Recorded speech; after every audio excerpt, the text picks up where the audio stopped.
এই রাজ্যে যে সমস্ত অবৈধ অনুপ্রবেশকারী রয়েছে তাদের জন্য হোল্ডিং সেন্টার করা হবে।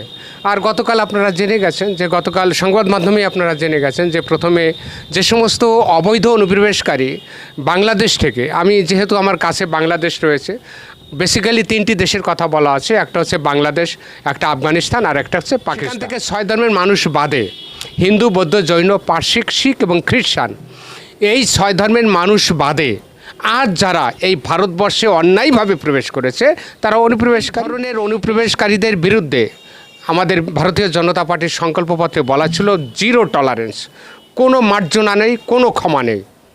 এবং ইতিমধ্যে নানা রকমের তৎপরতা শুরু হয়েছে, বর্ডারে ফেন্সিং শুরু হয়েছে, মানে বর্ডারে কাঁটাতারের বেড়া যেটা সেটা দেওয়া শুরু হয়ে গেছে। এবং আজকে ঘোষণা হলো যেটা, যে ওই ধরনের অনুপ্রবেশকারীদের প্রথমে ডিটেক্ট করতে হবে, অর্থাৎ চিহ্নিতকরণ করতে হবে, তারপর সরকারি কাগজপত্রে যদি কোনো জায়গায় নাম থেকে থাকে সেটা ডিলিট করতে হবে, এবং তারপর তাদেরকে ডিপোর্ট করতে হবে।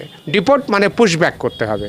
তাহলে এই পুশব্যাক করা আর ডিটেক্ট বা চিহ্নিতকরণ, মাঝখানের যে সময়টা, এই মাঝখানের সময়টায় তারা কোথায় থাকবে, তার জন্য এই রাজ্যে কিন্তু হোল্ডিং সেন্টার করা হচ্ছে।